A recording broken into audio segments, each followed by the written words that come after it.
prosedur khusus untuk memecahkan masalah aktivitas metakognitif terjadi ketika siswa secara sadar menyesuaikan dan mengelola strategi berpikir mereka selama pemecahan masalah dan pemikiran yang bertujuan. Metakognisi membantu anak-anak melakukan banyak tugas akademis dengan lebih efektif.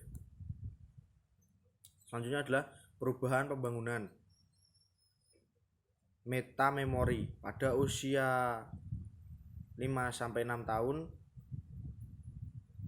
anak-anak biasanya sudah mengetahui barang-barang yang familiar, lebih mudah dipelajari daripada yang tidak, bahwa tidak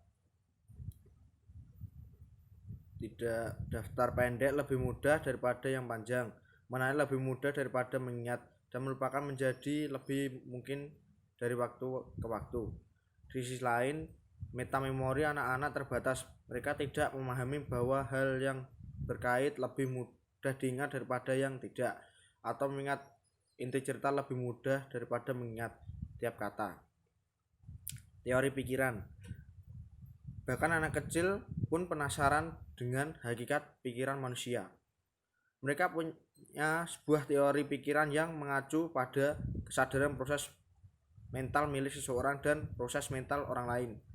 Studi teori pikiran memandang anak sebagai pemikir yang mencoba menjelaskan, memprediksi, dan memahami pikiran, perasaan, dan ucapan seseorang. Perkembangan teori pikiran. Usia anak 2-3 tahun, anak mulai mengerti 3 kondisi mental, yaitu 1. Persepsi. Anak itu menyadari bahwa orang lain melihat apa yang ada di depan matanya dan belum tentu yang ada di depan mata anak itu. Kedua, emosi. Anak bisa membedakan mana emosi yang positif, misalnya bahagia, atau emosi yang negatif, misalnya bersedih, menangis, atau sebagainya. Yang ketiga adalah keinginan. Anak memahami bahwa jika seseorang menginginkan sesuatu, dia akan berusaha mendapatkannya. Dan pada usia anak 4-5 tahun, anak-anak mulai memahami bahwa pikiran dapat mewakili benda dan peristiwa.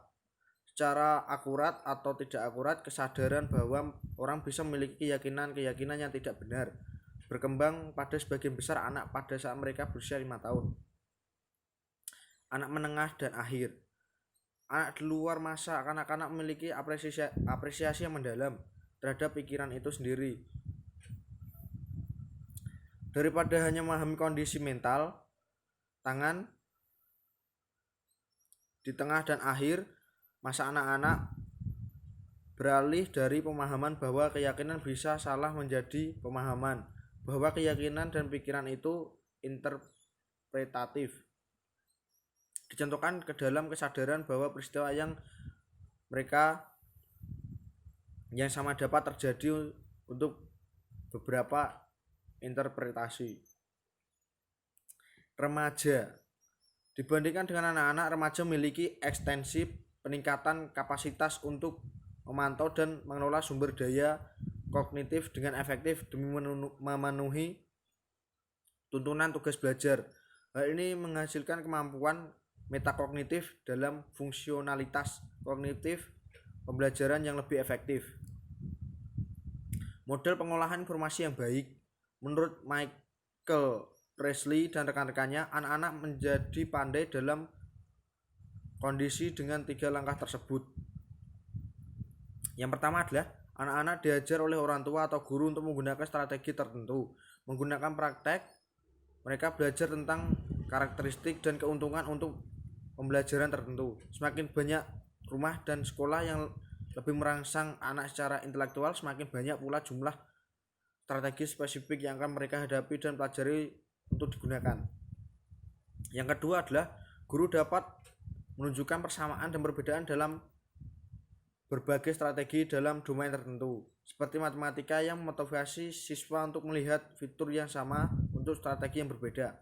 Hal ini mengarah pada pengetahuan rasional yang lebih baik.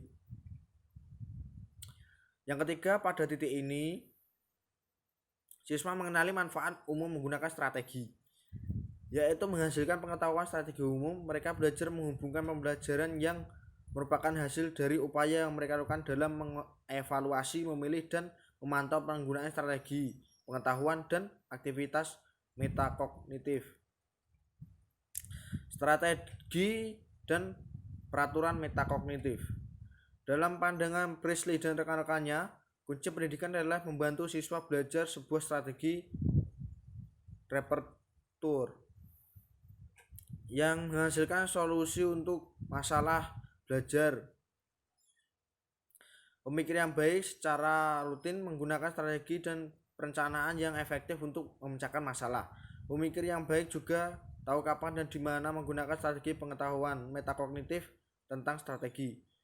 Mereka menekankan bahwa siswa mendapat keuntungan ketika guru mencontohkan strategi yang tepat dan secara terbuka, mengungkapkan langkah-langkahnya, kemudian siswa mempraktikkannya dengan strategi dan dibimbing oleh guru tersebut dan didukung oleh umpan balik dari guru hingga siswa dapat menggunakannya secara mandiri.